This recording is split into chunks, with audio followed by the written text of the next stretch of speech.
Welcome to Go a Little Mad, a horror movie podcast. My name is Jason, and I love scary movies.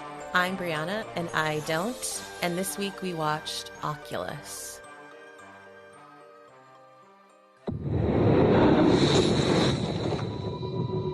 Hello again.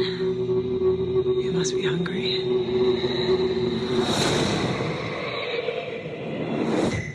Tim is a healthy adult who represents no danger to himself or anyone else. And I believe he should be discharged. Hey, little brother. I found it. What do you mean?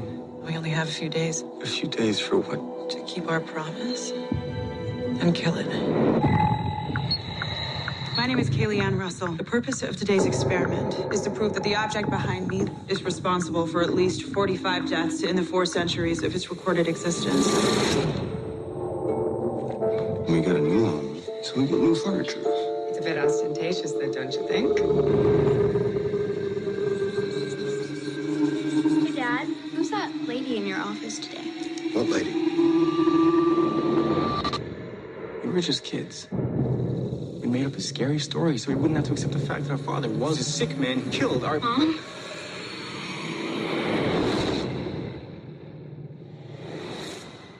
And how much, on a scale of 1 to 10, do you regret it? 7? Yeah, I feel like this week I heard you make exasperation noises more often than usual. Yeah, it's another dark one, guys. Yeah, this is a movie I've seen before, and I didn't remember it being quite so dark. How very convenient. How very convenient indeed. All right, so let's get into the credits. So this was written by... Mike motherfucking Flanagan. Yes, and Jeff Howard. Also directed by... Mike motherfucking Flanagan. That's his official IMDb credit name. Absolutely. It stars Karen Gillan as Kaylee Russell, Brenton Thwaites, these are rough last names for me, as Tim Russell, Katie Sackhoff as Marie Russell. I'm glad you added for you, because these aren't particularly difficult Well, names. I thought it was Jillian, and then I looked at my notes and it's Gillan.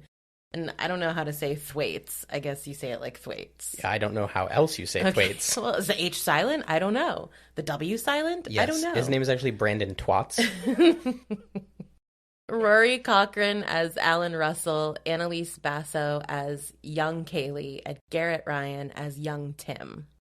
Heck of a cast. So for those of you who aren't super familiar, excuse my profanity at the beginning, but Mike Flanagan is probably my favorite active horror maker today. We actually did an interview with the Myths Become Legends podcast a couple months ago, and I think he asked me that very question, and Mike Flanagan was my answer. He's responsible for The Haunting of Hill House, Haunting of Bly Manor, and Midnight Mass, all wonderful series on Netflix. And then, a few other great movies, including this one, Dr. Sleep, which was the sequel to The Shining that I think could have been a disaster, but he did a really good job with, and a few other things. So, like I said, the last movie, I'm not going to spend the whole episode gushing about how much I love it or him, but Mike Flanagan is the man. Some would say. I would say he is fearful and I'm scared of him, and I don't like anything that he makes because it's all horribly frightening. But, that's my perspective. Well, that's kind of the point, isn't it? Yes. That means he's doing a good job. All right, here's a synopsis. So we have adult sister and brother Kaylee and Tim seek vengeance on a haunted mirror that destroyed their childhood and may still just destroy or end their futures. Wow. Who knows what's going to happen here? We do. All right, so what is your Rotten Tomato score and your flesh wounds? So the Rotten Tomato score is 74%, which is right about where I would expect this movie to be. It's a brutal movie. There are some scenes that just kind of make me look away. On just a quick tangent, I did go see Scream in the theater the other day by myself because... I won't go. Briana won't go. And all my other friends were busy. And that's fine. Going to the movies alone is actually kind of relaxing. But I found myself having to look away, or not actually look away, but I found myself cringing at a lot of brutality that I normally don't. So I don't know what it is lately. I think maybe in the way that my love of horror is rubbing off on you, I think your distaste for gore is rubbing off on me. I never was a big fan, but I find myself actively more uncomfortable now than I ever was before. Maybe it's age. Yeah, I'm just getting old and as boring. As we grow old, we grow more sensitive. Yeah, as we grow closer to our own impending mortality. Oh my God. Maybe. Thank you for listening to our new philosophy podcast. Anyway, back on it, 74% Rotten Tomatoes score, which, again, just because it was kind of brutal, and horror is kind of polarizing to begin with, that sounds about right to me. Yeah, and I think this movie, although I'd never want to watch it again, it is well done, and I think that it is appreciated by people who have seen it. Yeah, I think right after we watched this movie, we kind of had the same general consensus among each other as we did when we watched The Lodge, where it was like, hey, like, yeah. I don't really need to ever see that again, but I can appreciate what it did. Though I will say a little bit to a lesser degree here. I think The Lodge was a bit more of an accomplishment. But moving on to my fun little flesh wounds. So what I usually do with my flesh wounds when I try to find trivia is I will read a bunch of articles and then I'll compare it against the IMDb trivia and the Wikipedia stuff, because I don't just want to tell you guys stuff that you can find on IMDb or Wikipedia. That said, most of the stuff that's interesting will be there because it's interesting. So, you know, I just got a little self-conscious of that because I had a hard time finding fun tidbits about this movie that weren't very easily accessible.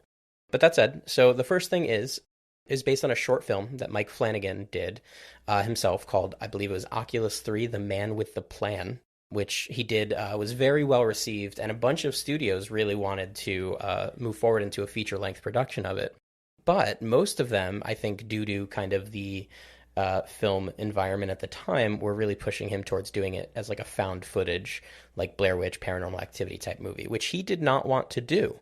You know, and he eventually found somebody that said, hey, we'll do this without being found footage. But actually was kind of an uphill struggle because I think probably just because of the landscape at the time and how, you know, movie studios have historically been risk averse when it comes to horror movies.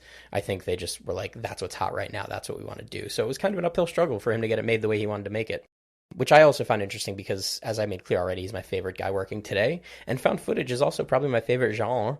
So it kind of makes me sad that I'll never get to see his take on it, but I can't blame him. I read that story as well, and can I just add a little bit to that? Absolutely not. This is a me episode. So I guess Flanagan kind of wasn't even sure if he wanted to do a full feature-length film, ? Because he felt like he had already pushed the limit as to what he could do with this story. But he thought of blending the timelines to create a sense of distortion and disorientation that would be similar to the viewer, or that would be similar for the viewer as it was for Tim and Kaylee. That's a quote, actually. So once he kind of decided, okay, I'm going to mix these timelines like this, he went for it with the full-length film. Yeah, and I don't know if you continued reading about the part where he did such a good job of making it disorienting that actually during like script reads and table reads and stuff, they couldn't distinguish between past and future, so they actually had to format the text differently in the script for the flashbacks so the actors wouldn't get confused. I will say I feel that because actually rewriting my notes, I didn't really do a good job initially explaining what is exactly happening because it was all happening so quickly. So going back on my notes, I was like, wait, is this young or old? Is this young or old? What's happening? It's a little messy at the end. Yeah, I mean, it is really disorienting, and I think you could say that to add to that, the two stories kind of mirror each other, which can make it even harder to keep track of when you're going back without that context. So I'm sorry, you're a bad note writer, I guess. Guess so. The second little tidbit, this one I didn't get off any sort of website or anything. This is just me knowing. But the main like female ghost, who Briana did not mention in the credits because I mean she's not in the movie very much. The character's name was Marisol. She's played by Kate Siegel. Not to be confused with Katie Siegel from Married with Children and That's Futurama Seagal. And Sons of Anarchy. Isn't it? Yeah, it's Seagal. But that doesn't really help my joke, so thanks. Anyway, she is Mike Flanagan's wife, and she is in pretty much everything he does. She was the main character in Hush. She was a main character in both Hill House and Bly Manor, and pretty significant character in Midnight Mass as well. She also had some roles in Ouija Origin and a couple other movies that he did. Notably, she's not at all in Dr. Sleep, but I thought that was interesting. Who did she play in Hill House? She was Theo. Oh, okay. Got it. But yeah, so I thought that I threw that in there. I think it's great. I think she's a great actress. I think they work really well together, so I don't have a problem with it. Cute. Though it's, I guess technically nepotism, but he makes good stuff and she acts great in it, so that's all that really matters. Two other small things here. Again, I think this one's on Wikipedia. I was so proud of this, and then I checked the Wikipedia and I was like, damn it, they already got it. I caught this as we were watching the movie. So when the movie first started, there were like all the title cards for all the production companies, to the point where Briana, actually, there were a few production companies, and you, like, right away were just like frustrated, like, how many production companies are there? Yeah. This is ridiculous. There was more than usual. Yeah, there was like 4 or something. Anyway, one of them was WWE Productions, Yeah. which I didn't remember, and I feel like I should have remembered something like that. So towards the beginning of the movie, when Kaylee is overseeing the auction of the Lasser glass, which is the mirror in question, the auctioneer says it was recovered from the Levesque estate. That is a nod to Paul Levesque, otherwise known as Triple H, or Hunter Hearst Helmsley, who is kind of running the WWE. You know what? No, WWF. It's always going to be the WWF to me. I'm sorry, I love you, pandas, but it's the WWF. But he was running the WWF at the time of this movie being made, and that was a little nod to him. So I thought that was kind of neat. And the other really fun thing is there was a Bollywood remake of this movie in 2017. It was called Dabara, See Your Evil. And Mike Flanagan was an executive producer on this movie. Wow. Yeah, the Rotten Tomato score is only 29%, so it was not very well received. I am curious if they had any really cool Bollywood musical numbers in there. This might be something I go check out on my own sometime. Maybe. But yeah, that's what I got. Touch points for this one. I mean, I have absolutely nothing. I think I remember the title of it, but then watching the movie, I don't remember a single thing about this. So it definitely either just was something that came out and, when I saw the trailer start, I just changed the channel and never saw any details about it. But I do wonder if it's movies like this, or, it is movies like this that have given me the fear of buying a mirror that someone else has owned. And antiques maybe in general. Like, I love antiques, but sometimes I get scared to buy them because I'm like, what if this antique is haunted? And I love old mirrors. They're beautiful. I will definitely never purchase an old mirror. And in fact, when we moved into this house, they left behind, I think, 3 or 4 mirrors. Yeah, there's one in the bathroom, and there's one in the bedroom, and there's one in the bathroom downstairs. So 3. And they're just your standard, simple, full-length piece of glass mirrors. I'm just going to throw this out there, though. Actually, in the upstairs bathroom, they left behind 3 mirrors. Granted, there is, like, one is the medicine cabinet, but there is a mirror above the sink, the medicine cabinet with a mirror above the toilet, and a full-length mirror right next to it. There's way too many mirrors in the bathroom. So many mirrors. Yeah. But I don't count those because that's standard to, like, leave those. The full-length mirrors, I feel like, is less standard. And it was kind of like a thing in my head, like, am I going to keep these mirrors? And I just did. And everything's fine. You never verbalized that to me, were you? I never, because it's insane. It's insane. Well, I just find it interesting that, you were moving into a house with me, but didn't feel secure enough to tell me your crazy little mirror thing. No, because I think I didn't even want to speak it and give the fear any kind of life. But it's been long enough, and I'm settled. That sounds like the beginning of a scary movie, if you ask me. Did this movie reignite some of my fears? For sure. So thanks, Oculus. See, personally, my hatred of mirrors was always more inward and less related to ghosts. What about you? You've seen it before. So. Yes, yep, I've seen it before. I didn't see it in the theaters. I think it kind of flew under the radar a little bit, like you said. I saw it with Mallory, who is like my A1 horror movie buddy, for those of you that don't know her. We probably rented it from Blockbuster or something, or Netflix, I don't know. We watched it at home one day and really enjoyed it. I'd watched it once on my own since then because I had such a fond memory of it. But I will say that both of those times were before I was kind of aware of Mike Flanagan as Mike fucking Flanagan. So I completely forgot that he was involved in this movie, and it was a nice surprise as soon as it started up. And I will say it kind of follows what he does with, pretty much everything else he's done, in that it's scary. It scares the crap out of you, but it also just tells a really good story that really makes you feel things. Mike Flanagan is really just good at making you feel things. All right, well, let's get into the movie, shall we? Yeah, let's do it. So we begin with a child's face peering out of like a cracked open door, and they're breathing very raggedly, and there's a little blood on their face. A man walks through the open area with a gun, and once the man is out of sight, they open the door more, and you can see it's two kids, a girl and a boy. They run out and try to leave out the front door, but they can't get out. The boy sees a shadowed figure with glowing eyes. Don't like that.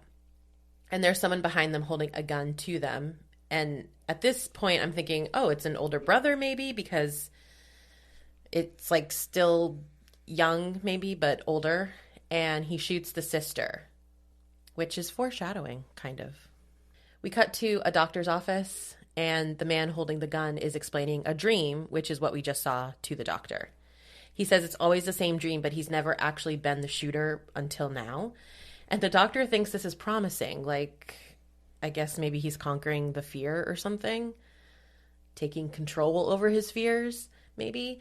And the doctor says he can be released from the hospital per state recommendations on his 21st birthday, which is upcoming. So let me ask you about this scene. That doctor, he mean anything to you? Do you recognize that guy or anything? No. So he plays a Mexican drug lord in pretty much everything else he's ever been in. Oh, really? Yeah. And again, like, I think just because I saw the movie so long ago, I didn't really, like, remember that or anything. And as soon as I saw him, I was like, oh, that guy. And I just think it's interesting. Like, he's not the same actor, but there's an actor that if you've ever seen any 2000 to 2015 movie that involved a Latino gangster named Hector, he played Hector. You know exactly who I'm talking about. His name is Noel Guglielmi. Noel Guglielmi. I just found it really funny to see these guys out of those like typecast roles. Yeah. And it pulled me out of it for a moment, much like I'm pulling our synopsis out of it for a moment to talk about it. So, okay, from this I gather that he's been placed in a psychiatric facility by the state. And next we see a woman walking down a hallway. She has one of those ponytails that are like swinging wildly back and forth that like every girl wants, but we can never figure out how to do. Or maybe that's just me. I don't know. But I was jealous of the ponytail. Key point in the movie. She walks into an auction. She works for like a fancy auction house, which gives me very Charmed memories. Did you ever watch Charmed? Yeah, I watched Charmed. Immediately I was like, oh, we're Prue walking into an auction right now. Yeah, I mean, I watched Charmed. I don't know if I would have it as an immediate baseline for anything else I've watched. The auctioneer presents a mirror. It's very old, from like a Scottish royal family, I think he said. Yeah, and it's called the Lasser Glass, yes. Which I love. Like, I remembered the name going into the movie. And as I've said and will say many times, I didn't remember a lot. Yeah. But for some reason, the name the Lasser Glass stuck with me because it sounds sinister. Like, that sounds like a haunted object if you knew nothing else about it or this movie. When the woman who is Kaylee, the sister, sees the mirror, she seems unsettled, like she's run into someone she didn't want to see. Meanwhile, the doctor and Tim, the brother, are discussing who will be the one to pick him up. And the doctor mentions that Kaylee has had to manage all this trauma on her own while he's had help and support. He thinks that they should reunite, but he has to protect his own recovery. Translation, your sister's fucking crazy, and you're probably going to get in trouble if you go immediately hang out with her right now. Right. And I don't think he's wrong. I think the events of this film really confirm that this guy is great at his job.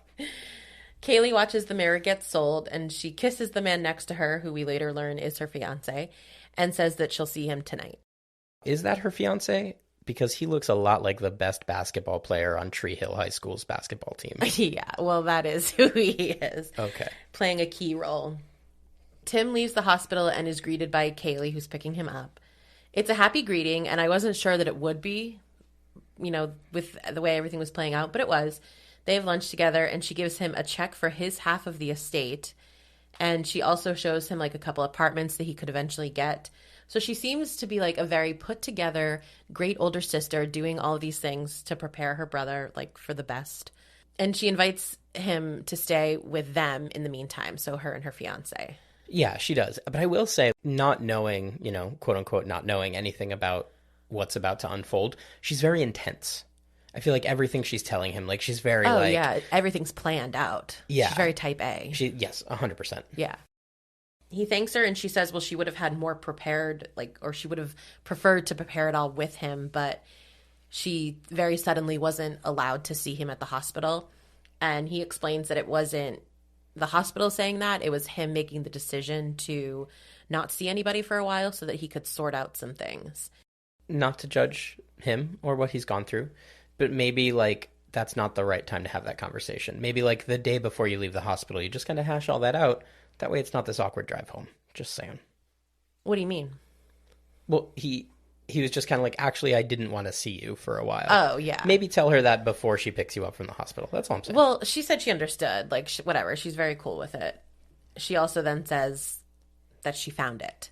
And maybe she understands because she doesn't really care. She really only cares that she found it, being the mirror. Yeah. And again, like they're still in the car on the way home from the hospital, right? Or They're are they at lunch? lunch. Yeah, they're at lunch. Okay, but still, they haven't even made it home. Correct. From the hospital. Yeah. And she's already like, I found it. Exactly. No wonder he told the doctors to keep you away, Kaylee. Yeah.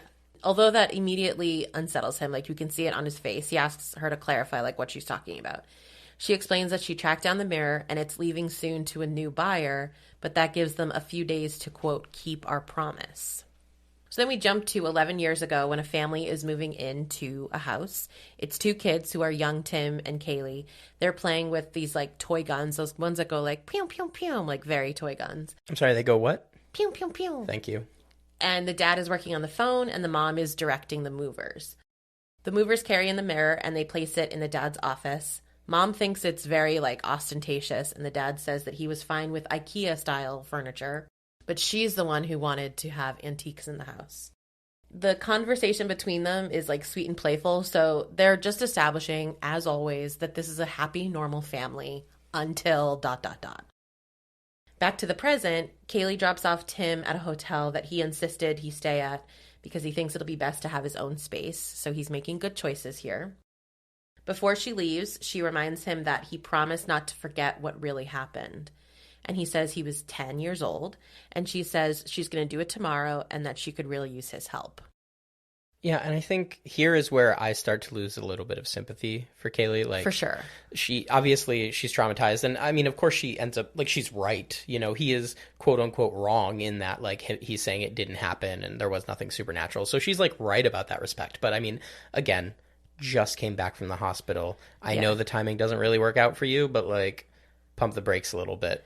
This is like a drug addict or an alcoholic just coming out of rehab and then being like forced to socialize with the person who supplied him or something, you know? And it's that type A you talked about where she's just driven to reach her goal and doesn't really have sight of what's happening on the peripherals of her quest to get it. Back in time, mom and dad are in their bedroom. Mom is staring at herself in the mirror. She's definitely, body checking. She goes to bed telling him that she thinks her C-section scar is more obvious now than it was 10 years ago.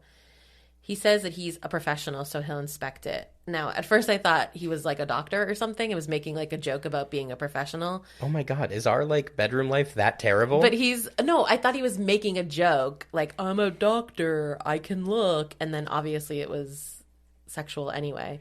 But he's actually just a software engineer. So it was fully just a full joke that doesn't actually make sense. What? And they just have sex. What do you mean it doesn't make sense? The sense is I'm going to make a joke and then have sex with you. That's all the sense it needs to make. Whatever. During that conversation with the mom and the dad, he mentions that he's got to like put some stuff together because the movers only assembled the bed, is what he said. And all I could think about was our experience like moving. And like he's got the money to just like surprise his wife with an antique 3-piece vanity set. But he doesn't have the money to pay movers who are going to do everything for him. So I am never assembling a single piece of furniture again. Okay? Like, and he has way more money than us. Yeah. He's a software engineer. Yeah. Just throwing that out there. Okay, that night the dad goes into the kitchen for a snack and he opens up the fridge, which has basically nothing in it because they've just moved in. So he grabs a juice box and walks around to go back upstairs. He trips over a box, which made me scream. And then he walks on and sees the same figure that we saw like in the beginning. He goes into his office and looks at the mirror. He notices he spilled juice on himself, probably because he like squeezed it when he saw the scary figure. And then he just goes upstairs. Back to the present. It's night and there's a dog barking. Kaylee wakes up and goes to inspect, even though that's her fiance's job, but he didn't wake up. Okay. She goes into the room where the mirror is. Now, I was like thrown off by this. Why does she have the mirror? It should be in the warehouse. Why is it like on the wall? Why would she do that? She approaches the mirror looking kind of trepidatious, and we got a very cool shot that we actually paused on this shot because I had to ask a question. She's looking at the mirror, but we have the shot from above. So we see her forehead, or no, not the very top of her head, and like the bottom half of her body. It's just a really cool shot. Directly in front of the mirror, she turns away and her dad is there. He begins choking her, but it's all a dream. So she's screaming and thrashing in bed. Her fiance wakes her up and comforts her back to sleep.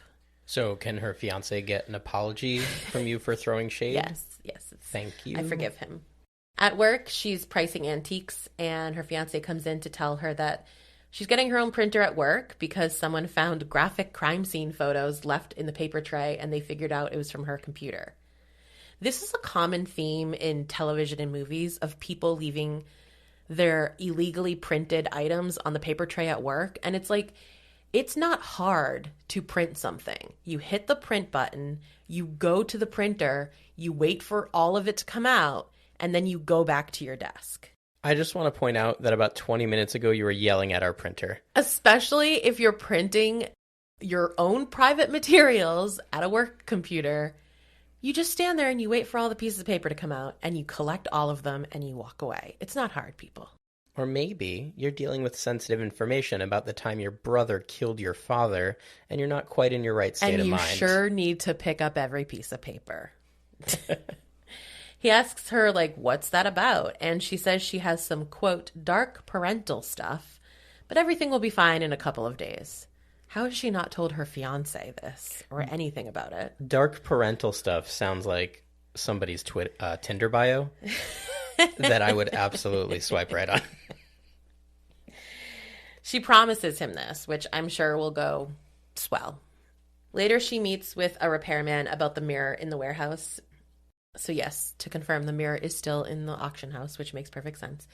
The mirror has a crack in the bottom right corner, and like they kind of talk about what can be done to repair it. He walks away, and she walks up to the mirror and rips off the sheet that's covering it. And as we covered a couple weeks ago with the others, if something's covered in a white sheet, you don't have to uncover it. Correct. You just leave the room as quickly as you can. She speaks to the mirror and says, "Hello again, you must be hungry." As she looks in the mirror, there are artifacts covered with sheets behind her that look ghostly. They're like statues. And I know already, I'm like, this is going to be bad. Like, I think I noticed the statues covered in sheets before you were even supposed to notice it. Like, it was the only thing I saw. One of them moves, the tallest one, and she turns around. All is well, except the fact that there are 2 in life, but 3 in the mirror. In the reflection, she turns back and she still sees 3, and then she turns around again, and there's now 3. So she approaches them, and she removes one sheet. It's just a statue. This was very jarring because the statue's face was always like, boom, right in the camera, and I didn't like it.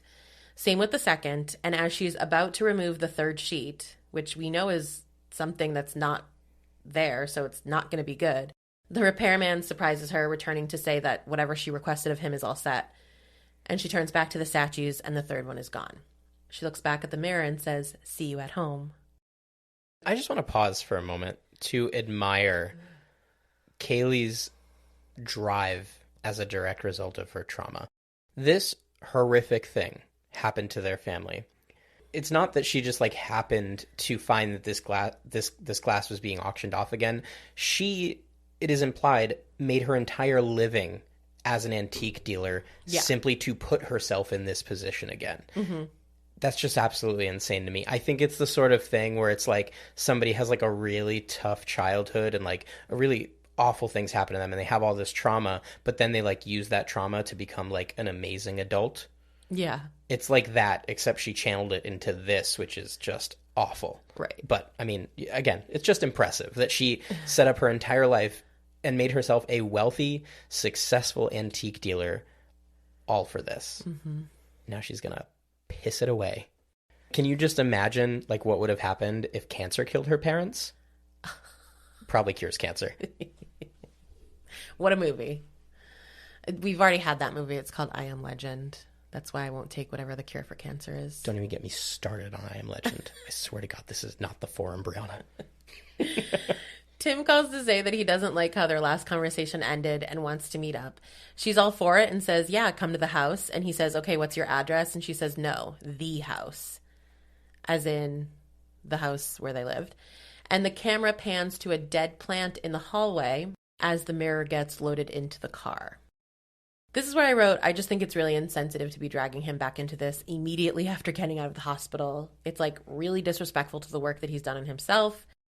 For him, he's come out and nothing has changed. Like, he has spent since he was 10 and he's 21 now. 11 years. I was doing the math for you. Oh, thanks. Yeah, because I wasn't going to. Yeah. 11 years. Usually you say things like that and then look at me for the answer. So I was just doing what I thought I was supposed to do. 11 years working off of this trauma. And he thinks he's going to come out and everything's going to be fine. And it's just the same, only worse. Yeah, I mean, that's actually at this exact scene, that's what I have noted too. Like, maybe making your brother go right back into that house immediately isn't the best idea. Yeah. So the dead plants, we see these in the present, and the scene cuts to the past where we see dead plants that their mom is like tending to. Dad is in the office, he hangs up the phone, and he can hear this whispering over his shoulder. So he glances toward the mirror. The kids are outside chasing each other with those same guns, and Kaylee kind of hides, leaning up against the window to her dad's office, and she sees in the reflection of the mirror her dad looking downward and a woman, who is not her mother, standing over him. That would be Marisol. Yes. At dinner, Mom and Kaylee are arguing, as mom and daughter do, but Dad is really distracted, and he's chewing his fingernail. Oh, God, yeah. Basically off. Yeah, I mean, there are like 2 or 3 scenes after this that deal with him doing terrible things to his fingernails, and I think we can just like collectively just like say there's a fingernail scene here because that is something I never want to relive. Well, I had to write it down, so we're reliving it. He gets up to go get a bandage, and Kaylee asks about the woman in his office. And Mom, in kind of a playful tone, is like, yeah, who was the woman in your office? What a narc Kaylee is. I you know. Like, just let your dad have some fun, right? He just says, what lady? And, in a flat tone. And Kaylee says, I don't know, some lady. And he says, I don't know, and just like walks away. Present, Tim is staring at the space that previously held the kitchen table where the memory that we just saw like ended. Kaylee comes in with a dog and takes the leash off and says, come on, dog. And Tim comments on her naming the dog Dog, and she says she didn't even name the dog. This is sociopathic behavior. We are not caring about animals. We are a sociopath. I would actually argue that it's the exact opposite. Because if the whole point of not giving it a name is because she knows that what she's about to do is not okay, and it's easier if it doesn't have a name. If she were a sociopath, she would give it a name and give it a wonderful life and just like show it and like breed it and then have its puppies watch. That's what a sociopath does. A sociopath does not try to protect her own feelings. Just saying. Okay, well, she's using him as part of a scientific experiment, so my opinion stands. Yeah, and let me I'm not defending that at all. She's off the rails, as we have already established. Tim looks around the house, and it's empty except for plants, like alive plants. He's in a bedroom looking out the window and hears the sound of a chain. And then he looks at a chain that's on the wall. Kaylee comes in and kind of interrupts his memory, and the chain is gone. So I was confused by this initially. I'm like, why is there a chain on the wall? But this is just one of those examples of the past and present, like mixing together. Kaylee explains that the house just sat on the market while she was in the foster system until they let her out at 18, and she suggests selling it when they're finished. In this little moment, I felt like there was just so much about who Kaylee is. Doesn't seem like she was ever like adopted or anything. She just was in the foster care system, which I guess can sometimes be okay, but also sometimes be awful. Yeah, well, when the thing happened, she was like, what, 13, 14? Yeah. Like, nobody wants to adopt 13-year-olds. Right. Sad. It makes me sad to even say that, but it's the truth of the system. And so she's just kind of living somewhere that wasn't ever her own, probably. And so all she has is the past. And she didn't get help like her brother did. So unfortunately, her brother got in more trouble because of what ends up happening. But he ended up getting help for 11 years and she got nothing. So she sees a future, which is great. She sees this as being the end of her past and then she can move on. But, you know, she doesn't really get to move on. Yeah, and it does make you wonder, though, you know, if she had, say, received the same treatment that Tim did, and then they're both adults and they both just let this go and never see the mirror again, does it come back for them? I think no.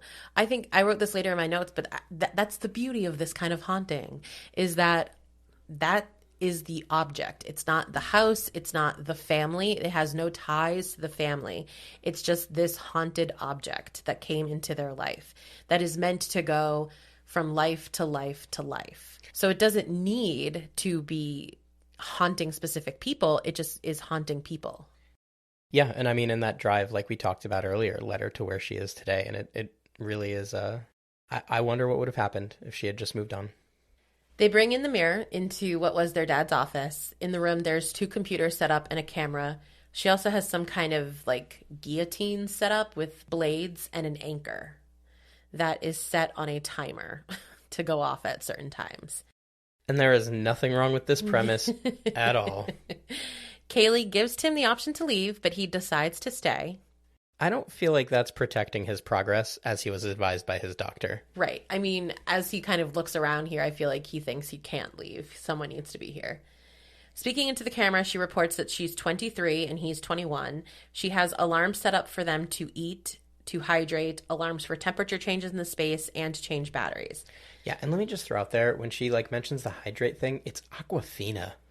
I would rather die. Sponsor. I would literally rather die of dehydration. I know, like, and for those of you that don't know Briana, she likes Dasani, which is I don't awful. stand Dasani anymore, though. That was very early 2000s. Anymore. Yes. Anyone who has stand Dasani for any amount of time cannot be trusted.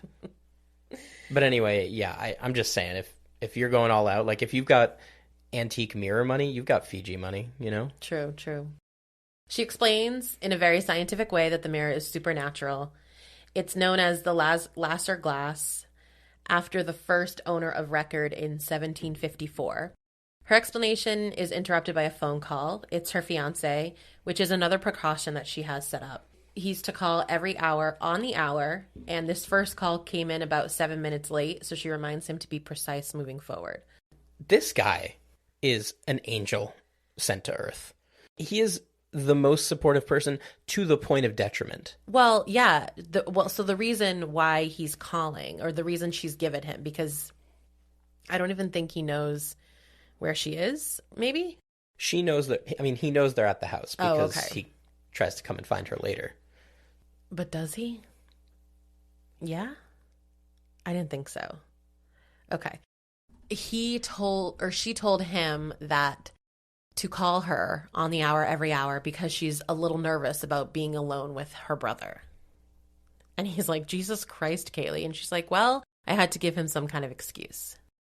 Kaylee's whole setup here, she's basically doing like, it's almost like she's doing an experiment here or something. And she had me fully convinced. I'm looking at this setup where she has 2 cameras or 2 computers and a camera set up to record whatever is going to happen. And I'm like, yes, this is exactly what you should do when there's paranormal stuff going on. You just record it. You have this proof. This is going to work. At this point, I'm fully convinced we're going to get a happy ending here because I'm still an idiot with horror movies, is what I have learned.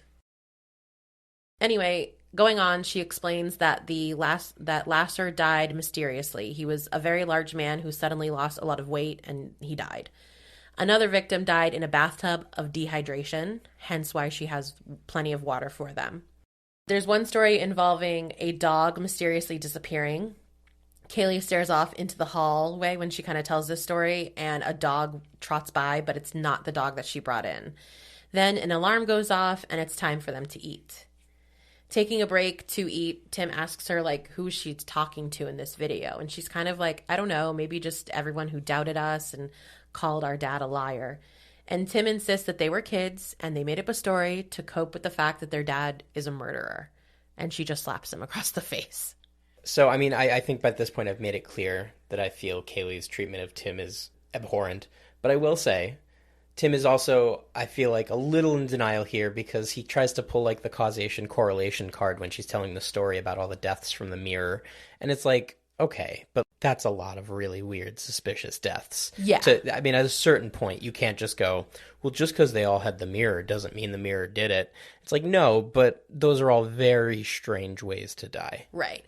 And this was the only part where I felt like he was reaching. The rest of it could absolutely be the case. I 100% agree with you. Yeah, but this time I was like, come on, it's the mirror. She goes back to the camera and she tells the story of another owner of the mirror who died of starvation. So that's why they have snack breaks built in. She's telling these stories quick and kind of like aggressively. She's got photos that she's popping up so the camera can see the photos, and she's just dropping them one by one as she finishes each story. Then she gets to their story, which is that their mother was tortured and murdered. Tim interrupts her with, by who? Like he's like yelling at her. And then he says that he, Tim, killed his father. And he says, and who saw it? You. So he's trying to get the point across that like she's simply traumatized. It's not a ghost. It's not a haunting. It's that she was traumatized by what really happened. And that's what's going on here. That's totally fair. So to summarize the story, though, of what happened for them, basically their father tortured and killed their mother. Then Tim killed their father, which is why he went away to like a psychiatric hospital. Yeah, and he killed their father out of like self-defense. It wasn't like he found out what his dad was doing and like vengeance killed him. Right. He's approaching the experience as we're kids and we saw bad things happen with our family and we created a story to deal with it. He suggests that they smash the mirror and she says, you really don't remember, do you? He picks up a stool, like one of the chairs in the room, walks to the mirror like he's going to smash it. And then he starts talking to Kaylee through the reflection, saying that she's delusional. In his tirade, he puts the chair down, and she says, why did you put it down? And he doesn't really have an answer. So she tells the story of another owner, a college professor, who in front of his class went on and on about destroying the mirror and that it needed to be done. But then, instead of doing that, he walked into traffic and died. She says the mirror disarmed Tim because it's able to defend itself. The alarm for the weapon goes off, and she explains that this setup is like having a gun to its head, and it will be eager to defend itself. Now, I don't understand this at all. If the mirror can defend itself, what is this contraption really going to do?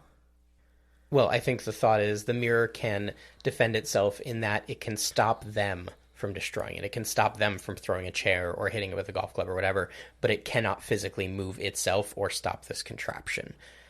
As we see later in the movie, it does have other defenses to make this contraption not work as intended. Yeah. But I think the thinking is it can stop us from physically doing it ourselves, but it can't stop this thing from doing it because it can't just hop off the wall.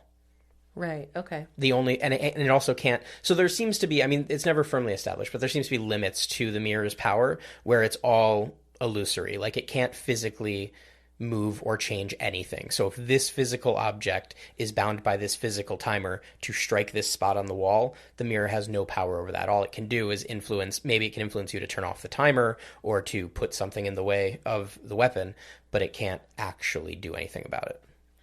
Okay, so I argue, why are we not just putting it on the wall, pressing the timer, and letting it go? I think is it because Kaylee wanted to prove? Yes. So that's what she says. Because I mean, well, that's at least what I took from it. Because early on, the things that she says about what they're doing is it's about destroying the mirror, but it's also just as much about showing people that it was the mirror. Because I get the sense that if she had just brought the mirror home and destroyed it overnight, I don't think that would fix anything for her, because then to the whole world, her father is still a murderer. Yeah. And her brother is still the guy that killed his own father. And she wants to show the world that the mirror did these things. And that's just as important as destroying it, if not more so. I get it, but I think one's more important than the other.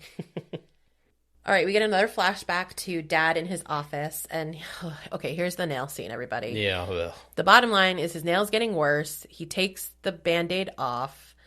But then he looks down again and the Band-Aid is still on. Now, I didn't even watch this, and Jason is currently blocking his ears so he doesn't have to hear me tell it. He told me what happened, which is that he like picks at his nail to try to get the bandage off, and he's like picking and picking at it, and it won't come off. So he uses a staple remover And then all of a sudden he realizes he did it to his own nail.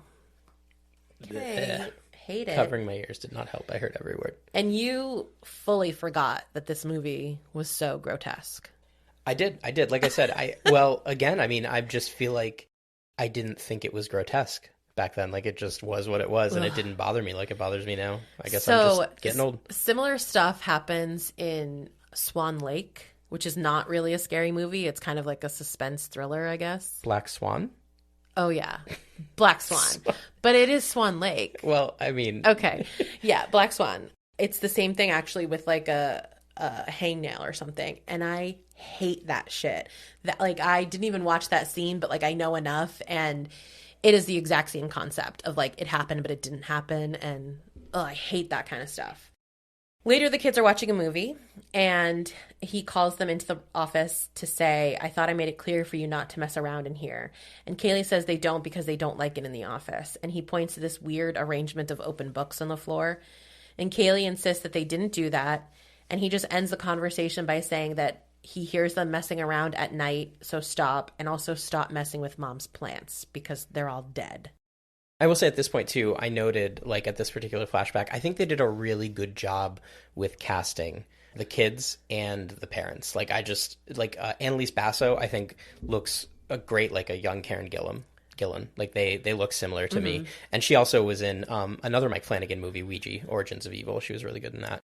Katie Sackhoff, the mom, like, I just feel like they all look like each other. And yeah. I just appreciate that casting, because you don't need to make parents look like kids. Like, some kids look nothing like their parents. Yeah, but it's impressive when they do. Exactly. That was my point. Thank you for interrupting me to make it for me. You're welcome. Back to the present, Tim says that all the dead plants could mean an issue with the water. So throughout the whole movie, and we've kind of touched on this a little bit already, but we're again having that theme of like science versus paranormal. But this one had a bit of a twist in that it's specifically therapy and Kaylee approaching the paranormal with science, because she's going through this very scientific experiment, almost this whole setup to prove that there is something paranormal happening here. Kaylee thinks that the mirror feeds off the plants, which explains why she's got plants everywhere. She says that there's another variable it fed off of, and it's the dog. She puts the dog in the crate and covers it with a sheet. And at this point, I look over at Jason with full rage, because nobody named Jason warned me that there was going to be any animals whatsoever in this film. But everybody, don't worry. Nothing happens really to this dog. So it's okay. And that's why I didn't warn you. I will say that my note here is Briana looks very upset about the dog being used as a guinea pig. Presumably doesn't give a shit about actual guinea pigs, though. The hypocrite. Listen, all of my body products are cruelty-free, okay? Thank you very much. I do have a question for you, though, because at this point I was also curious. Like, I assume I know the answer to this, but just for the sake of conversation, had any part of your brain at this point in the movie thought maybe Tim is right? Maybe there is nothing supernatural here. Maybe this has been a manifestation of Kaylee's imagination? Did I really think at any point? I think no, because I just didn't think that would end up being the point of the movie, that it was all in her mind. But that is one of the scarier aspects of this movie for me, is that none of this is real. Or, yeah, exactly, that like her brain is just gone and she doesn't even know. Yeah, that's definitely the scariest part of this movie, is just not knowing what's real and what isn't, and that's what's scary about life. Exactly. Yeah. Wow. Like, is this even real right now? Are you even real listening? Sorry. Again, thank you for tuning into the first episode of our philosophy podcast. Back to the past, there's a dog whimpering and looking unwell. It's the dog that we saw walk by earlier. Mom and Dad are arguing about the gun that he bought, because they all keep telling him that they see someone downstairs, and so he's bought that to protect them, but Mom doesn't feel safer, and he just says, fine, I'll just lock it up, which will be super helpful. But really, safe gun ownership, you're supposed to lock it up. As she walks away, he calls her a grotesque cow. She turns around like, what the fuck did you just call me? But he says he didn't say anything. Do you think he said it? No. Okay. Yeah. But it is his voice. Absolutely. Fully his voice. But he didn't really say it. And that's the thing, is like it could be either one. The mirror could have messed with his mind to make him say it, or messed with her mind to make her hear it. Right. And we don't know which one it was. We'll never know. Yeah. She looks in the mirror, kind of all self-conscious. Secret third option, he's an asshole. Right. Yeah. So, but she looks in the mirror, like, with a self-conscious look, and this explains the C-section scene earlier, which, for me, I was very like, who cares that this woman is suddenly self-conscious of her C-section scar from 10 years ago? Like, what? But really, it just sets up the fact that she is, in general, like, self-conscious about her body, with or without the mirror. Yes, which is something the mirror will exploit to its advantage. Correct. Yeah. That night, the dog is barking, so Mom wakes up and is alone in bed. So she goes downstairs, and the dog is barking aggressively at the office door. She approaches the door, and the dog bites her hand, then runs off. Do you think the dog was, like, aggressive because it was feeding off of the mirror, or, like, defensive, or was surprised? Or do you think it was trying to protect her? Like, don't go in there. No, I think the dog was scared for itself. The dog, I mean, dogs can feel that sort of energy, and he was just like, don't try to put me back in there, I'll kill you. She tries to go into the room, but it's locked, and he just yells that he's working, and then he does let her in, and they argue. The next morning, Dad goes to play golf for business, and later Mom is just cleaning pee off the carpet from the dog. But the dog keeps barking at the closed office door. She is fed up. She lets the dog into the office, closes the door. He barks again to, like, immediately come back in, which is just a very animal thing to do. And she tries to open it, but it's locked. She just leaves the dog in there. The kids sit by the door all day until the dad comes home. He opens it, and the dog is gone. In the present, Kaylee says that the dog was never found. Tim suggests that she's remembering it wrong, and that the doctors had... The doctors at the mental institution where he was at had him look up what parvo was. And, you know, Mason, their dog, he was old and sick. He was peeing everywhere. He was vomiting. And apparently parvo can also kill plants. So that's what the doctors told him is what happened to their dog. He pulls the sheet off of the dog and says, mirrors don't eat dogs. Yeah, he has a good line here, which is honestly kind of like irrefutable.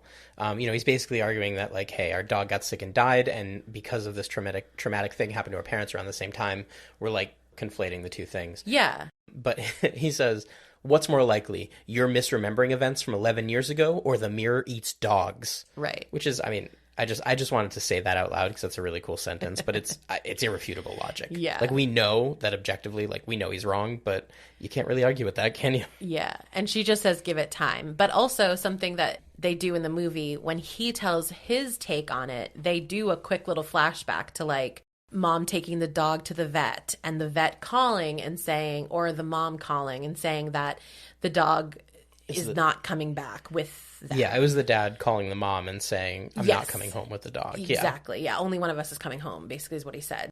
So that is kind of, maybe for me when I was watching it, I was wondering, like, are all of these stories, you know, maybe the mirror is haunted, but are all of these stories because of the mirror, or is it maybe a little bit mixed, or who knows? So yeah, because they showed his take and it just sounds so believable. Yeah, it kind of was messing with me a little bit, I think. Back to the past, the kids are in bed and wake to hear their parents arguing. She insists that she hears him talking to someone, and he just tells her that she's crazy.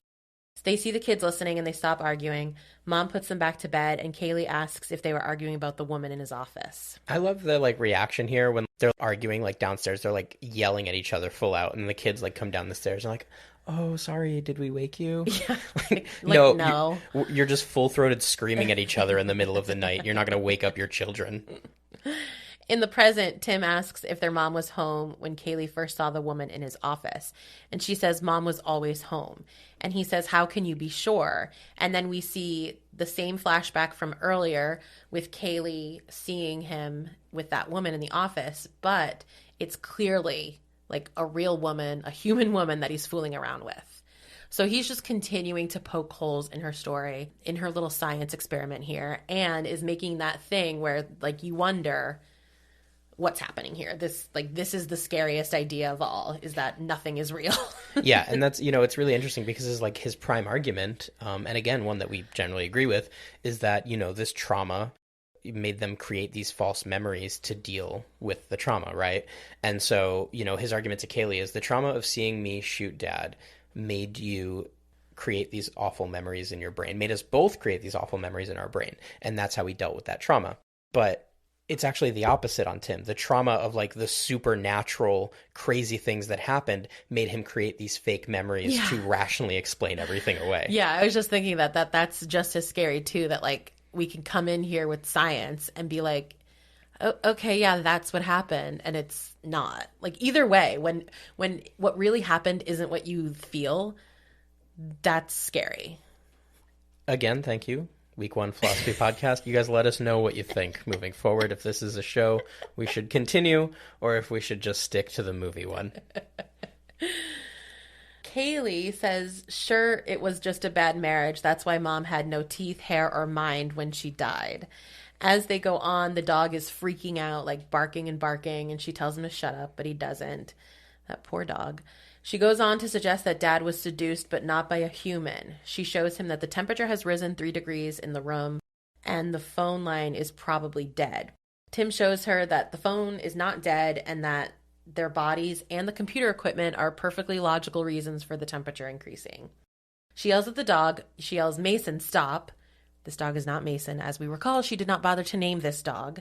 Mason is the dog from her childhood. So timelines are mixing for her. Tim can't stand what she's doing to the dog, so he lets it out of the crate, and then he brings it all the way outside. We never see that dog again. I don't know if he's just chilling in the yard or if he's running free. I don't know what's going on with that dog. I like to think he found a nice, loving home. He turns to Kaylee and says, there's nothing to be afraid of. This runs in our family. As in mental illness, I guess, is what he's referring to. No, haunted mirrors. Oh, right, yeah. Of course.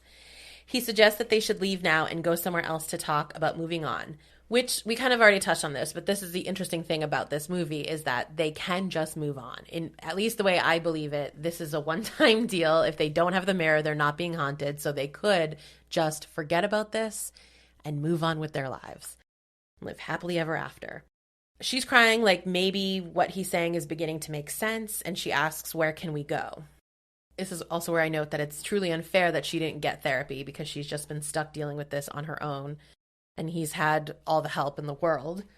I mean, this whole film is really just an indictment on our foster system in America, isn't it? That's what it is. Yeah. He says, let's go talk to your fiance. He'll know how to help. So she walks away looking defeated, but stops at the office doorway and says, there it is. And she's like relieved. She's smiling. Plants are dead. The cameras are moved so that they're facing each other. And she is just thrilled. She's like walking around looking at all these things. She's going, ha, and yes. And Tim is just standing there like, holy shit.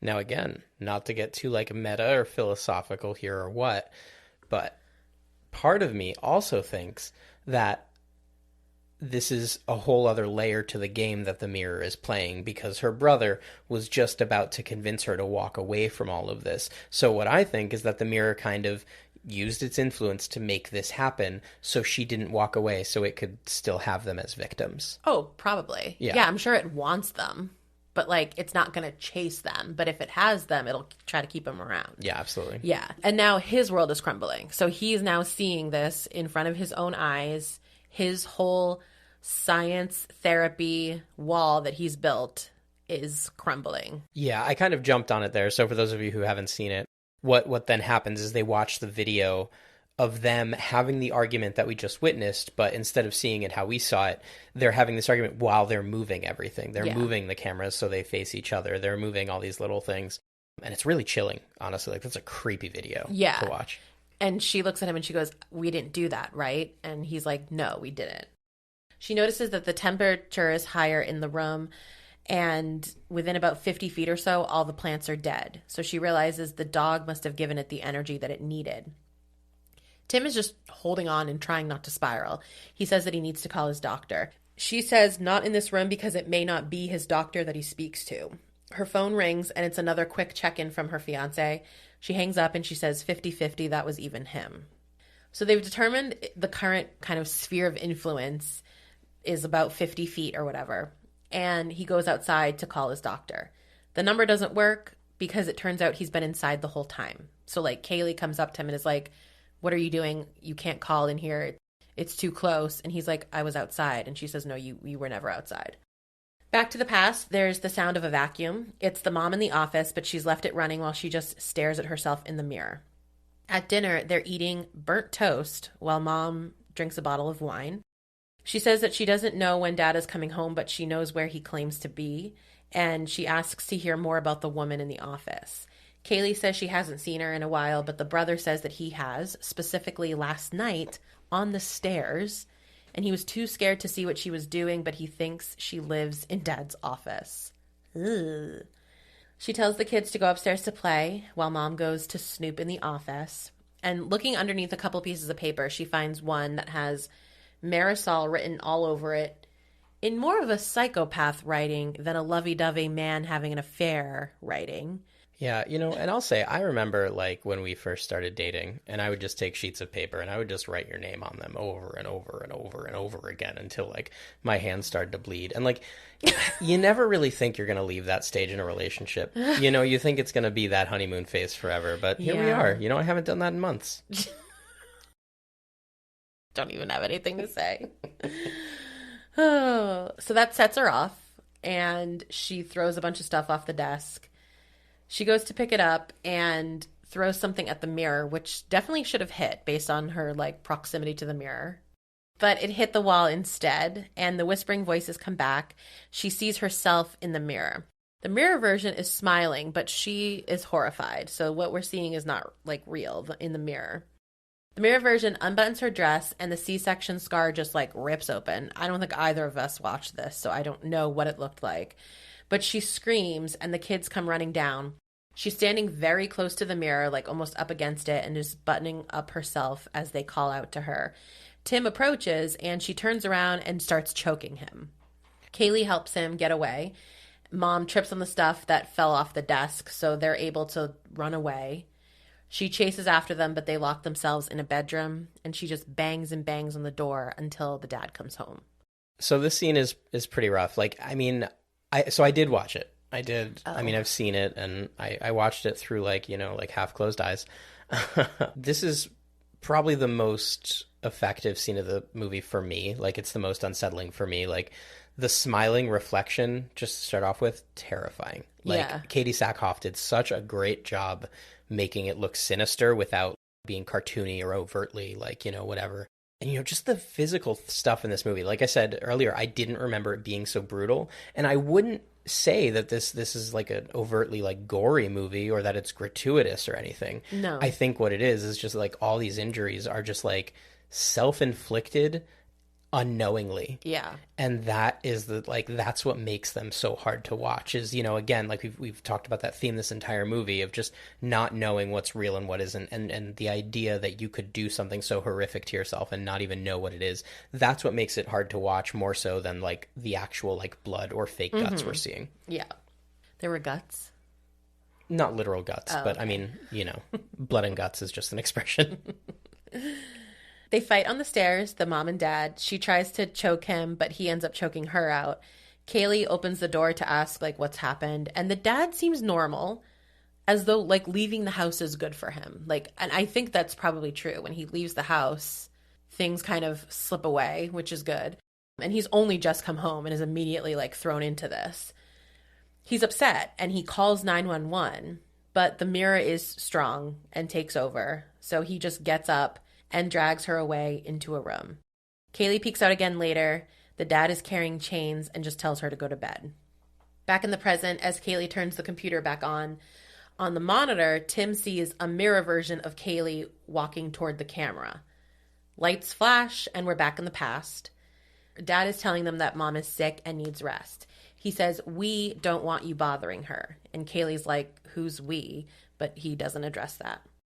Another alarm goes off. So we're back to the present, and it's time to eat again. She hands them each an apple.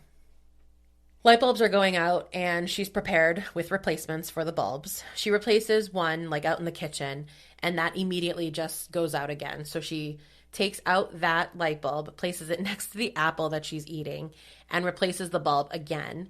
Then she picks up the apple and takes a bite, but it's the light bulb. Oh, God. Yeah.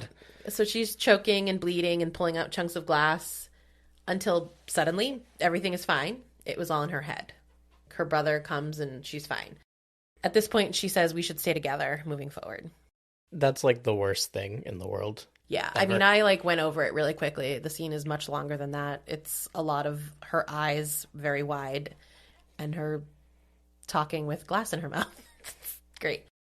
In the past, Tim is watching cartoons and it flips to static. In the static, there's a flash of Kaylee's face. Hated it. Yeah. Don't understand why. I paused it and rewound it like 3 times. It is a very quick flash. Couldn't even like pause it on it. The image is like, I looked up like a still shot online. I don't know if you did. You showed it to me. But yeah, it's just a creepy, like it is not just like Kaylee like just standing there. It is like pained. Ugh, yeah. Creepy. The TV turns off and he hears a thud upstairs. He tells Kaylee that he's hungry, but going in the kitchen, there's no food. So they go into Dad's office and Kaylee says, there's no food. The TV is out. We need to call a doctor. Dad's just staring at the mirror and he says, it's on my list. Kaylee decides to tell the mom what's going on. So she goes into the room. She's very nervous, but she goes in. The bedroom is messy, but the mom is not in the bed. There is broken glass on the floor and blood. And then the mom kind of jumps out from between the bed and the wall, but she's chained to the wall and she reaches out for Kaylee. Kaylee runs out to Dad and insists that mom needs a doctor. Instead, they're grounded. And they try to make calls to doctors. So they make several calls to different doctors, but all the doctors say the same thing in the same tone of voice, which is that they have to call their father or have their father call. The first time I watched this, going through it, I was like, man, those doctors are dicks. And then you're like, yeah, I guess like doctors just aren't going to listen to kids, you know? But then as that scene went on and then in subsequent views, they weren't even talking to anybody. No. Like the conversations with doctors are just the mirror. The mirror. Yeah. She goes to the neighbor and brings back a neighbor dad. And he talks to their dad in the doorway. The dad says that she's just using her mother's illness as a reason to act out. And the neighbor's just like, oh, wait till she starts driving. Meanwhile, you can see the dad's hand on the wall inside. And his nails are basically just like cut off. His hand is bleeding everywhere. It is disgusting. Once the neighbor leaves, the dad turns around and smiles kind of like eerily at the kids and just returns to his office. Kaylee says, Timbo, we're going to have to get really brave. Present Kaylee is just dazed out standing against the mirror, but realizes the anchor slicer is about to go off.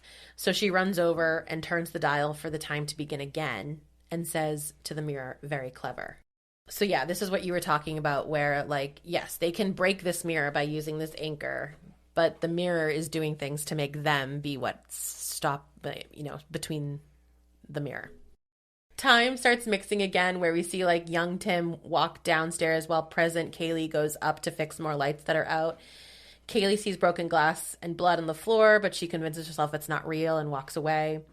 This is where my notes start to get messy because like at one point the mirror lady comes out of the office and it's like super creepy, but I don't know if that's past or present or what. Yeah, at this point in the movie, I mean, we're reaching the climax here and it's all very... disorienting. We've used that word a million times today. Yeah. And that's, I guess disorienting is the interesting of today. But I think it's purposeful. I don't think you're really supposed to know what's going on exactly. Right. Kaylee is back downstairs and finds more broken glass, but it's actually ceramic from a potted plant that she broke earlier. Now, I just didn't note that she broke a potted plant because I didn't care, and then it turned out to be significant. Everything matters. Yeah. She pulls out her phone and sees on the camera that nothing is actually there. So she has started now to use her camera, like, is what I'm seeing real on her phone? Ceramic's not there, so it's not real. Behind her, suddenly, is her dead mother. So she turns around and stabs her mother with the ceramic that she's holding, and just to, like, make it all go away, like, to conquer it, basically. But who she actually stabs is her fiancé, who has shown up to the property. R.I.P. Nathan Scott. Tim says, do you see him? And she gets a phone call, It's her fiance. She puts it on speaker, and it sounds like him.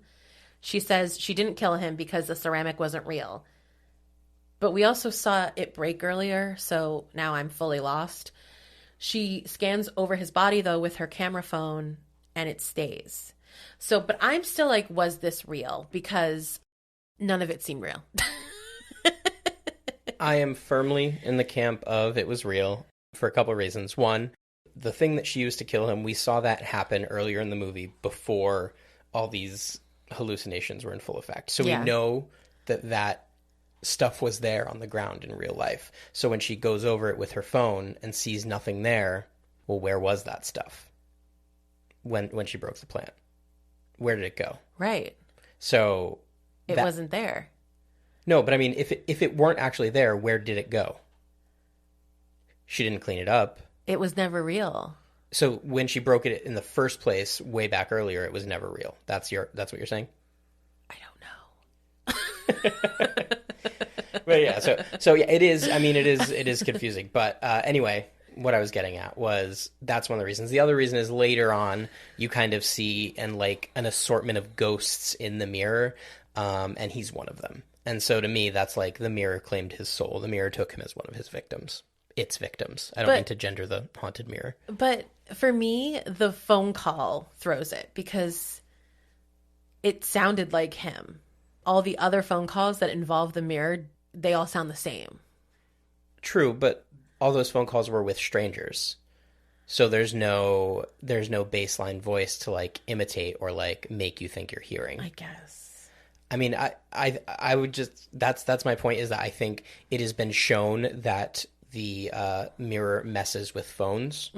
And at this point, I feel like the only proof that we would have that he is alive is the phone. And it's already been firmly established that phone calls can't be trusted. I mean, so how could she get that call in if her brother couldn't call out earlier? I guess, yeah.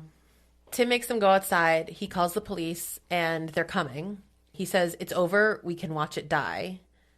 And then all the lights come on, and they see themselves in the office lined up at the mirror. They try to decide if it's a trick. Like, is them being in front of the mirror a trick, or is them being outside a trick to keep them away from actually dying in front of the mirror? So she decides to call 911 again, and this time it's that same old voice telling them repeatedly, you're going to have to call your father. She smashes the phone, and he says, we could just wait out here. And then he says, we're going to have to get really, really brave, like she said to him when they were kids. Next, young Tim sees Dad in front of the mirror with a gun, so he reports it to Kaylee, and they say they need to smash the mirror. Adult versions of them go inside and see the mirror woman with Dad's voice. Mom is eating broken ceramic. Again, my notes are a little wonky here. Dad walks into the bedroom with a gun and releases the mom. So past and present just keep on mixing here. And I think at this point, you asked me how much longer was left in the movie. Yeah. You were clearly not enjoying yourself. It's so dark. And I'm not even happy talking about it right now. Like, I couldn't wait to, like, get through my notes. I couldn't wait to, like, just get this movie off my plate, because every other movie we've talked about and done, with each progressing day, I've like become less fearful of it. I have not become less unsettled by this movie. Like, I don't like it. As we're talking about it now, I'm like, ooh, like I don't feel happy. So would you say that this is the most like effective movie that we've watched so far for you? Like this is the scariest movie for you? It's not scary. I don't know how to quite explain it. I am scared, but I'm more unsettled, I think. But very effective. This is the most unsettling movie that we've watched for you, more so than, say, The Lodge? I think so, yeah. Interesting. Okay. All right. It's very similar to The Lodge. It's the same idea as, like, is this real or not, you know? Yeah, and it's really interesting. Because like I said, I've seen this movie twice before we watched it now, and I did not walk away with that feeling, because I was excited to watch it again. After the first time, I was excited to watch it a second time. Whereas a movie like The Lodge and Hereditary, as soon as it was over, I did have that feeling. So I know exactly what you're talking about. Yeah. Yeah, this one's, it's a dark one. Dad walked into the bedroom in the past with a gun and released the mom. The adult kids, they're like being chased by the ghosts, I guess. So they hide in a room upstairs, but then they realize that the mirror has herded them up the stairs. So Tim says that they have to like keep fighting and get downstairs before the timer goes off. I don't really know why. They could just let the timer go off. He opens the door though, and the mom is there. We cut to the kids who are holed up with their mom banging on the door. The banging stops, and Kaylee says they need to just go out and run no matter what happens. Like, Tim, just run. They get out. The mom's not there, but she comes back, so she starts chasing them. And Kaylee has a golf club she hits the mom with. She runs into a bedroom. She jumps out a window, fully jumps out a window. But Tim is not there. Outside, looking out the window, she sees two ghosts looking at her and smiling. Adult Tim sees Dad walking around with those glowing eyes that we saw on the ghosts earlier. And he says, "You're going to arrest me, Timbo?" And he shoots. Young Kaylee outside hears the gun shoot and goes inside. Adult Kaylee also goes inside, and she sees what I wrote as ghostly fiance in front of the mirror. But she walks away, and she's calling for Tim. So again, is he alive or dead? No one knows. Young Tim tries to tell her to hide, but Mom comes at her. They fight. Mom chokes her. She's hitting and hitting, but nothing changes. I could not believe they were showing this, like this mother choking a child. It was kind of a lot. Yeah, I did have like a dream once where Starbuck from Battlestar Galactica choked me, but it was a very, very different dream. Mom does start to come to her senses, though, and she lets go. It's like the power of being a mother. Still on top of her, though, when the dad walks up, he just shoots her twice, and she's still alive, so he shoots her again. Trauma. They run away, and they're seeing ghosts everywhere, which I guess are like the past mirror victims. So everybody is a victim. Everyone who's doing all the hauntings are just previous victims. I put it together later, or at some point, that Marisol is just one of the stories that Kaylee told about the mirror people. So we cut to the beginning scene again. It was the one with the dad who walking around with the gun. The kids run out to grab golf clubs in the hallway, like on their way to the mirror. And with the clubs, they try to smash it, but all their blows end up hitting the side of the mirror. Or the wall, really. The dad comes in saying, "I thought I told you not to play in here." And the dad chokes her, so she just gets choked and choked and choked. Tim hits him in the arm with a club, but that doesn't stop him, so he gets the gun. And he puts it up to the dad and says, "Let her go." The dad turns around to face Tim. And this is where I guess like the dad has kind of come to his senses in a little bit, but also maybe to the reality of what's happened. So he kneels down, turns the safety off, nods his head to Tim and just says, "Run," and then pulls the trigger. So like Tim was holding the gun, but the dad pulled the trigger. All the ghosts come, alarms are going off in the present.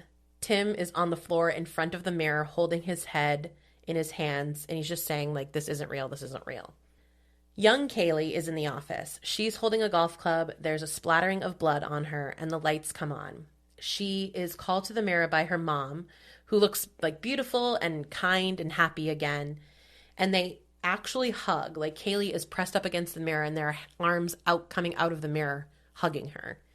In the present, Tim runs over to the timer. He is looking at it like excited, like this is it. We're going to beat the mirror right now. Like he doesn't know where Kaylee is. He calls out to her, but he realizes the timer is going to go off, I think. And so he just hits the timer. He realizes this is his chance. And we quite frankly hear splat because Kaylee is physically in front of the mirror, which obviously Tim did not see because she wasn't, according to his eyes. She's gargling against the mirror. The police are coming. So that first call to 911 did work.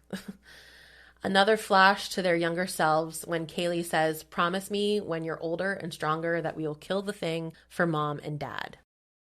In the present, Kaylee dies. He's just screaming her name over and over. Present and young Tim get arrested. They're both screaming that it wasn't them, it was the mirror. As they take Tim away, he sees his parents and now Kaylee in the house with those glowing eyes, like the mirror has taken them all. I was sad as hell because, like I said, at some point in this, I kind of thought that her little science experiment here was going to work. I don't like that history has just repeated itself and that the proof will be gone because the mirror can definitely manipulate technology. So, like, whatever was recorded will not redeem anything. Well, I mean, I don't think it'll change the recording because the recording is just going to show Kaylee standing in front of the mirror and Tim forwarding the timer to kill her.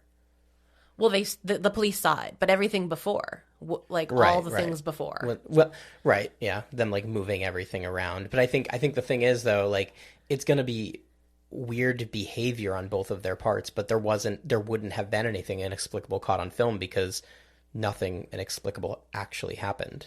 It was all an illusion. The only thing the camera would have recorded was them moving the equipment, and that's it. Everything else was an illusion. I guess.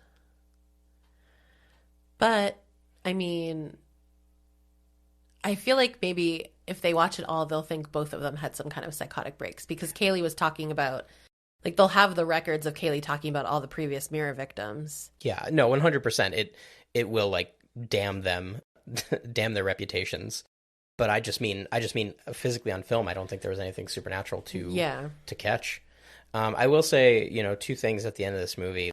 It is sad. It's tragic. Like, it really is sad. You do, as much as we joke about Kaylee, like, kind of fucking up her brother, which she did, you still care for these characters, and like you said, to just see history repeat itself, to see the mirror win. Yeah. It's depressing, there's no light there. But I mean, that's Mike Flanagan, man. That's what he does. He scares the crap out of you, and then he just tugs at the heartstrings, Yeah.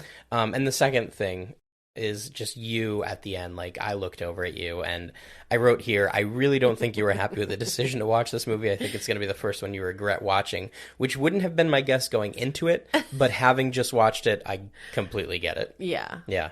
Yeah. Great movie. Well, I have a review that definitely appreciates the film for what it was as well. It's from IndieWire.com, I think, written by Eric Cohn, and they gave it an A-. The title is Why Oculus is One of the Scariest American Horror Movies in Years. So it starts off with, it's easy enough to jolt an audience into submission, but that's not the same thing as getting under its skin.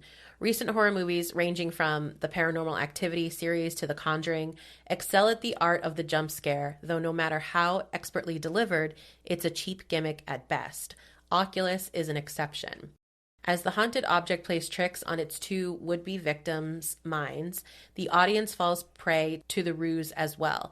Director Mike Flanagan turns the fragile nature of consciousness into a better fear tactic than any visceral shocks could possibly achieve.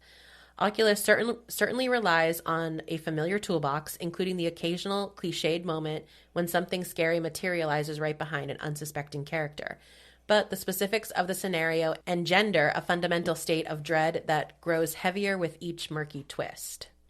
At its best, Oculus is a tightly enacted chamber drama that just happens to include supernatural phenomena. The mirror is messing with them at every turn, and by extension, it's messing with us. It becomes an effective allegory for the lingering trauma of familial dysfunction. The small ensemble meshes nicely with the sophisticated narrative approach. Thwaites, as the grown brother, maintains a credibly frightened demeanor as he worries that he might be going crazy all over again. Gillen, playing the Mulder to Thwaites Scully, continually strikes the calculated pose of a true believer even as her own insecurities slowly take over. Their collective fears of the unknown turn this rather basic premise into a sneaky, profound meditation on more realistic concerns. Basically just saying all the same things we said, I would like to add. We're pretty smart. Oh, yeah, for sure. The first sign that Oculus has more in its mind arrives as the adult Tim attempts to shrug off his sister's recollections of supernatural occurrences with the fuzzy trace theory of human psychology. And who's to say whether Tim has it right? As the duo creep around the house, evading passing shadows and lashing out blindly in the wrong directions, it's never entirely clear if any given point of view holds ground. Oculus keeps digging further into their frightened state, thickening the dreary atmosphere at every turn so that even while the outcome of the scenario is fairly predictable early on, unless your name is Briana, it's continually haunting as it maps out a path to get there. A true contemporary horror movie, its eeriness stems from a manipulated cell phone conversations and recorded data on the ubiquitous cameras that may or may not accurately represent events as they transpire. No matter how much technology they have on their side, nothing is certain. Which, in this day and age of high technology, is just extra scary because you would think the technology, the science is true, and yet it's not. In Oculus, the horror is at once deceptively simple and rooted in a deep primal uneasiness. Its scariest aspects are universally familiar. By witnessing the two leads fall prey to the ghastly object's manipulation, we too become its victims.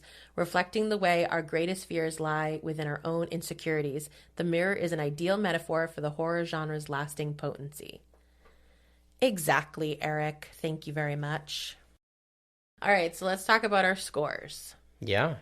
What'd you give for a jump score? Jump score, only a 5. This movie, it has a few effective jump scares, but this isn't a jump scare movie. Yeah, I gave it a 3. Yeah, like the ones that were there were good. So that's why I feel like 5 is just kind of like, because I feel like anything lower is like they did something wrong. They didn't do anything wrong. Yeah, no, it started off being like, this is going to have jump scares, but then it quickly spiraled into like, this is not about jump scares. Yeah, 100%. Night late factor. 8 out of 10. This is the first one that we've covered that actually I think, kind of stayed with me on a significant level. Haunted mirrors aside and my hatred of them. The idea of not knowing what is or isn't real, and your body doing things that not only you're not controlling, but also like you're not even necessarily aware that you're doing. That's really scary. Yeah. And then, the like mutilation stuff is so that's an 8 out of 10. This one stays on my mind. I gave it a 7 on the night late factor. And what about your horror buff score? So it's actually a 9 out of 10. Going into this movie, I would have told you probably 7.5, 7, fine movie. But I really just forgot how suffocating this movie is. The atmosphere of this movie is such that you're uncomfortable pretty much the entire time when you're watching it. Mm-hmm. Part of that is, the script and the direction. A really big part of that is the soundtrack, which I really enjoyed the soundtrack because it wasn't like music. It was tonal music to help set a mood. And oftentimes you weren't consciously aware that you were hearing music, but it made you feel what it was supposed to make you feel. And that's just a really cool technical thing for me that I appreciate. So yeah, 9 out of 10, but probably not going to watch it again.